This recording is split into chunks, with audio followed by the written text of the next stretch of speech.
was basically trying to see what else was out there. And I've got the notion that I should bet on myself. And I was like, if I can grind for these startups, I can also grind for myself. Hi, Raymond. Thank you for joining us today on Agency Quest. If you don't mind, maybe you could start off by telling us a little bit more about what you do and a little bit more about who you are. My name is Raymond and I'm based out of Toronto. I run a sort of a portfolio of small businesses.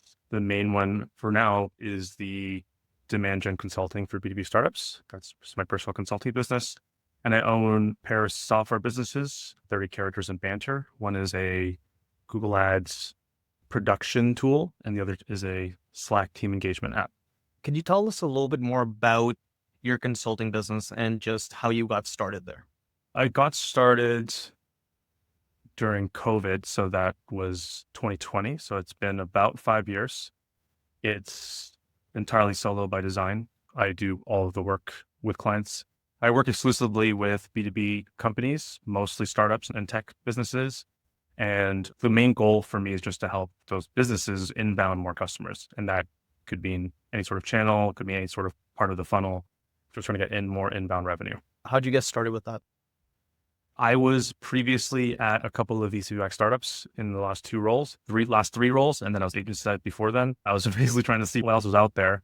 And I've got the notion that I should bet on myself. And I was like, if I can grind for these startups, I can also grind for myself. And I got started by cold LinkedIn or email messaging the first client. And I got them, I was one for one. And I got started from there. You sent one and you got one? Yeah. Oh, wow. That was going to be my question. And what did you do for this first client? That one, it was back got some previous experience trying to sell into restaurants. So this is a software business for restaurants. Okay. And they were they were scaling. They had a good organic Facebook, but they didn't have any distribution on paid Facebook and Meta in general. And that was my role there to try to expand that distribution for them because they had good content and a good engagement on Facebook already. When you joined their team, can you just walk us through how much of this did you already know? How much of this were you learning on the go?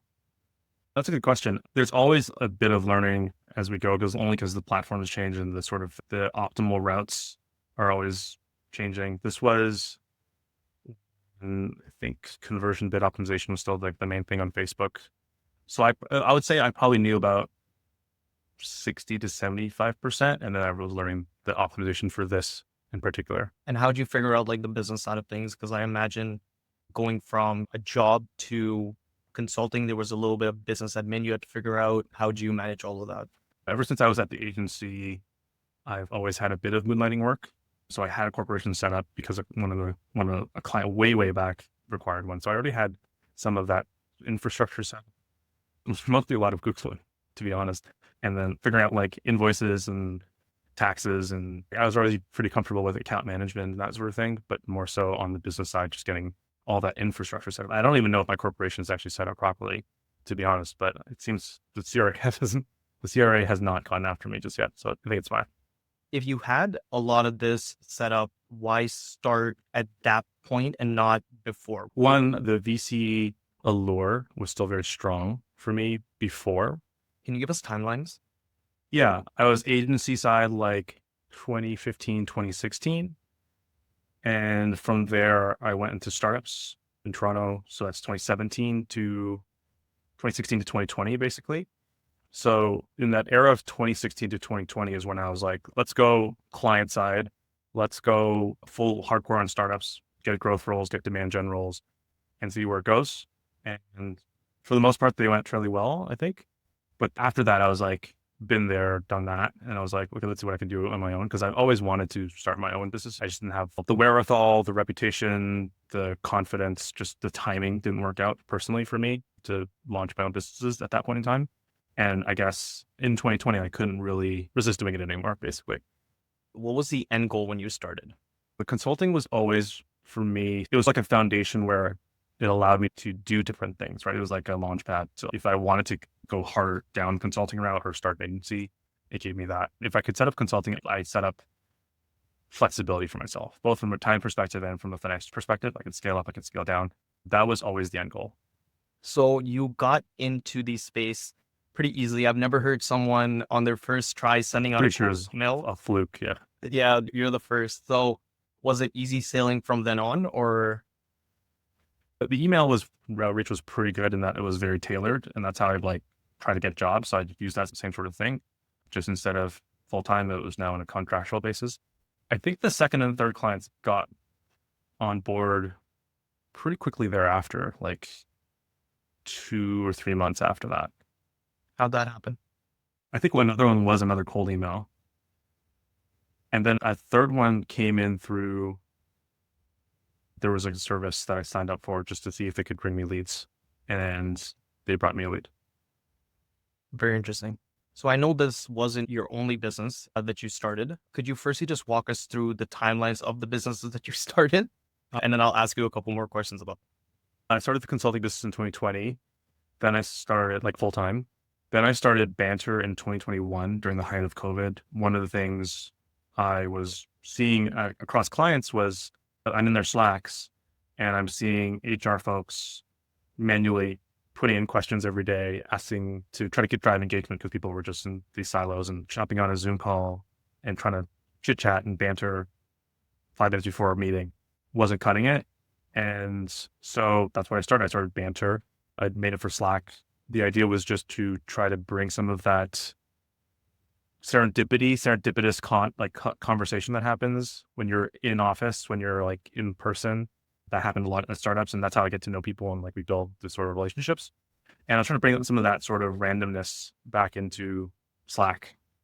And I still don't have any technical background. So I was like, I have a concept. I put together a PRD, and I was like, how do I get this built? And I made a really terrible design in Figma, and I took it to Upwork and I got it built. I also know that you have a blog as well as another company, correct? So I think one of the patterns that I've done throughout my entire life was basically I build my own personal project to learn some of the marketing stuff that I want to learn. And the blog it's a gaming affiliate blog where I review gaming hardware, mice, keyboards, controllers, that sort of thing. And that was for me to try to learn and get better at SEO. So that started in 2017 and it's still up now, but it really did get crushed by SEO updates and helpful content updates. But at its peak, it was doing 10 to 12K a month Amazing. on affiliate revenue and advertising revenue. Right now, it's still generating a little bit of revenue, but I'm not focusing too much on it. I haven't thought about a post SEO plan for it. And the other business is 30 characters. So 30 characters, I started last year, 2024. What I noticed was as ChatGPT and Claude and all these tools were getting better and better at writing, and lots of writing tools came on board, Jasper and Copy AI and all that sort of thing. As I was evaluating them for Google Ads, I just found them to be very subpar at generating copy and understanding copy that Google Ads would like. That's within 30 characters, that's keyword focused, that also has unique selling prompts and call to actions. And I couldn't really get ChatGPT to the point where it was working well without having to overprompt and reprompt, and then it loses its context. I'm sure it's a little better now, but that was a large part of the work that I would have to do for clients, right? Is to test copy and set up new campaigns and that sort of thing. There has to be a better way. And so we started building something that was still AI ChatGPT on top of it, but it was just more focused for a specific, very niche purpose.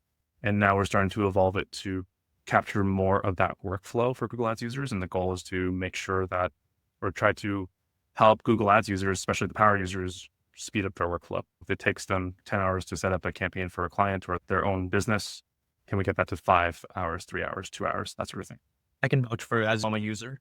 Definitely helps you quite a bit. I want to dig in a little bit. When you say we, who's we? Do you have a team with you or is it just you? Yeah. So consulting, I'm completely solo.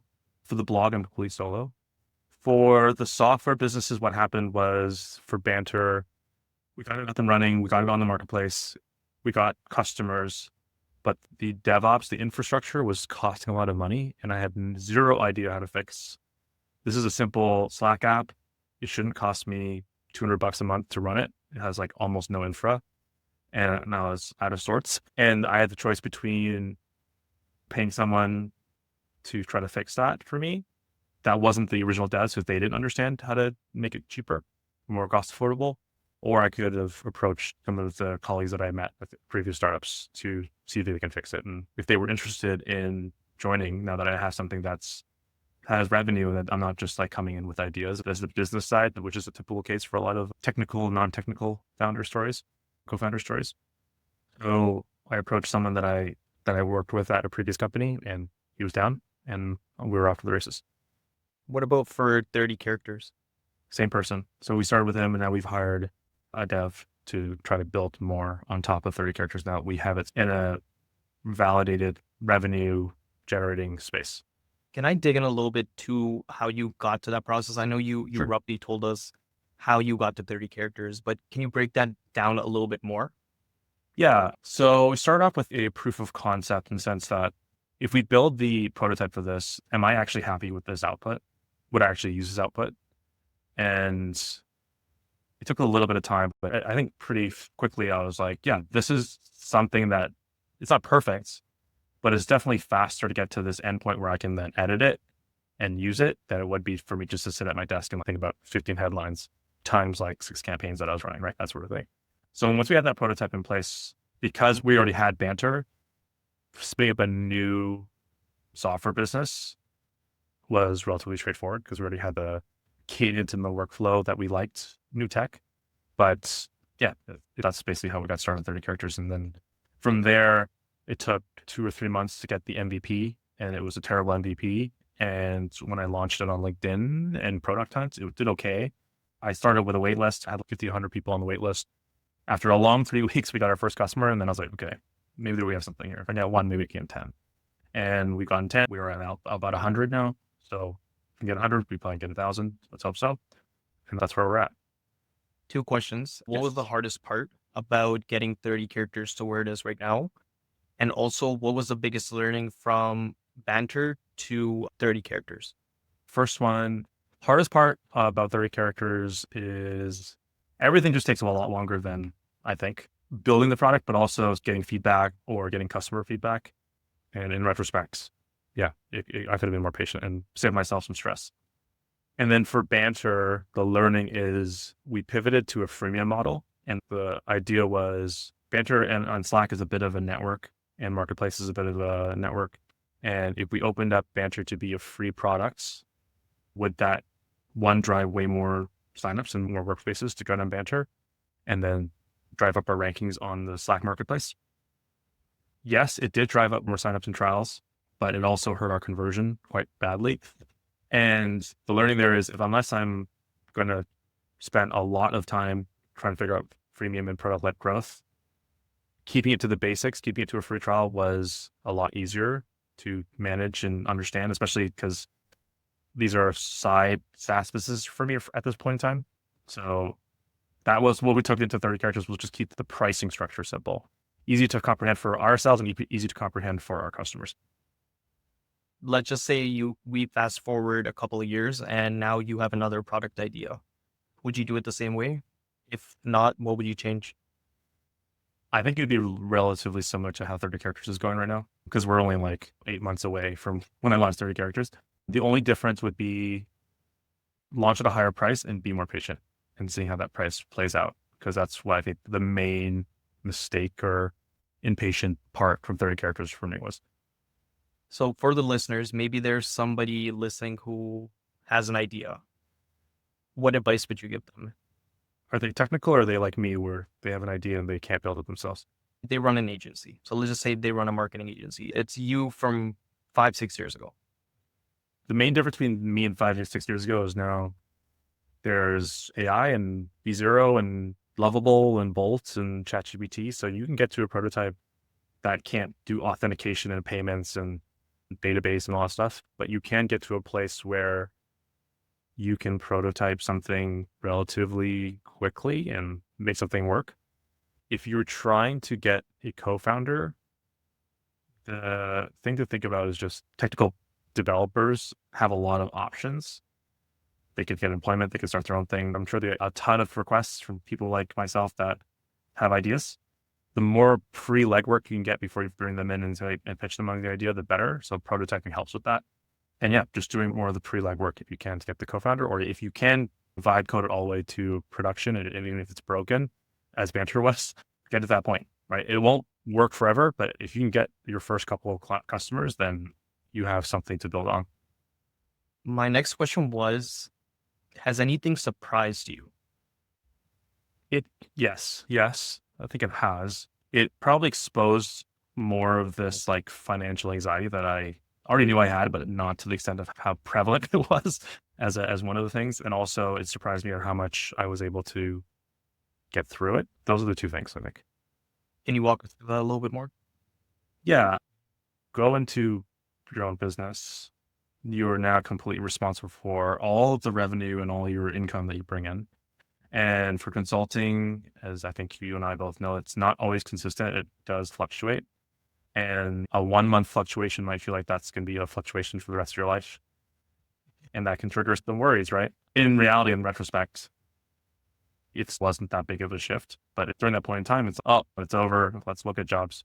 And that was surprising. I didn't really expect that because I've always wanted to do my own thing, right? Sticking in and holding on was something that I didn't really expect to have to be a challenge, and just my ability to get through that. I think also surprisingly was 4 years of doing this that has gone away more, which is nice. It's been like a year where I haven't felt that sort of existential dread about finances. So that's good too.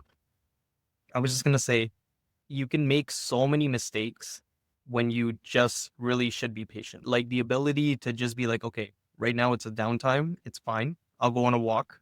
I'll just Yeah. hang out for a bit. When you start getting nervous and you start doing all these other things, you start thinking, oh, is there a problem in my business I need to fix? I need to do this. I need to do that. When really you just need to chill out. And I think that comes with experience. And I'm the same way. I think I maybe reached that conclusion this year where I'm not just, the world is falling every single day. Yeah. And that was like a funny story with 30 characters was like, we launched at $15 a month. And I told you that we got our first customer 3 weeks in the trial of 7 days. So we launched to our wait list. And after 7 days, I was like, all right, where's that money at?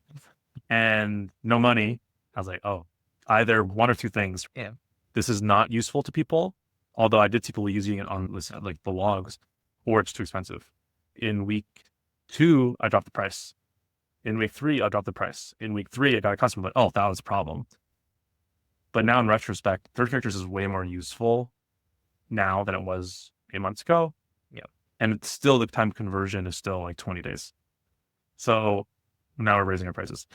So it's probably just an over tinkering thing. And that's what sometimes I tell my clients that too, right? If we're not doing direct response for the business and we're doing awareness and brand building and demand gen, it's not going to happen on week 1 or week 2. Like it's going to take the lag effect on general awareness to somebody having that problem or like trying to solve for that problem is 1 to 3 months ahead. And typically that's how it works out. And that's something now I try to teach clients that are not too familiar with the demand gen, brand awareness, brand building side of the marketing. Also have some of that patience. What are you working on right now to improve your businesses? Yeah, that's a good question. On the consulting side, just doing as much good work as I can and also picking clients more selectively if I can. It's just a quality filter on both sides for me on the consulting side. For 30 characters, looks like we have good distribution and good acquisition metrics. Now it's more about, can we raise prices and continue that, and also retention, and just continue to build more features and building more features to cover more of that work stack on Google Ads.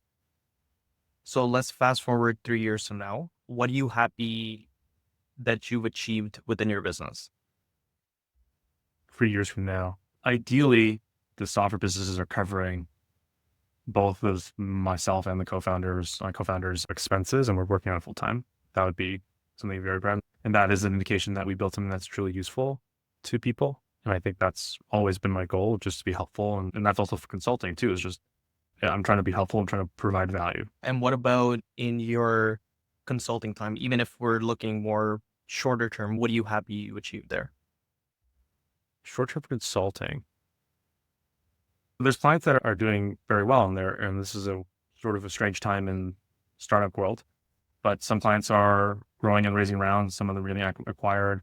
I'm not saying I'm completely responsible for those, but I like to think that I'm playing a part in that. What I see with consulting is that typically the investments in marketing go up, which is always something that I'm proud of. In that, like, sometimes it's a challenge to get more investment into marketing if it's not, people aren't buying in or companies not buying in. So yeah, that's what I think I'm proud of on the consulting side. Anything I didn't ask you that you wish I did? I think the motivation thing was like double tapping on that. That aspect was not something that I thought about. So what I mean by that is there's like process like, oh, how to get your first sale, and but like just the mental aspect of it, the imposter syndrome and the anxiety and the energy level, right? Sometimes like, how do I manage being in demand and under in demand? Like when there's like a space, like you were talking about, go for a walk, about how do I handle, oh, I have a new client opportunity, but I think I'm at capacity. But what, this is a good client. And what if, like, how do I, managing all of that sort of energy and like expectations is something that's, it's an interesting conversation, I think. And yeah, like, that's a question. Last question. Was it worth it? 100%. 100%. Why? I'm going to try to say this in a way that's not like too confrontational. I've always believed that betting on myself would pay dividends. And sometimes working for a company, it can be rewarding, learning, but also financially. I think the relationship between impact and financial reward is much closer when you work for yourself. Just like you're more responsible for yourself, but you're also like, you're going to take care of yourself too. From that perspective, it's 100% worth it compared to working agency side, client side, whatever. And also it's worth it just because it's a hard thing and it's something that I've done and I can say I did it and I don't have to wonder about it anymore. Awesome. Thank you so much for this interview, Raymond. Thank you.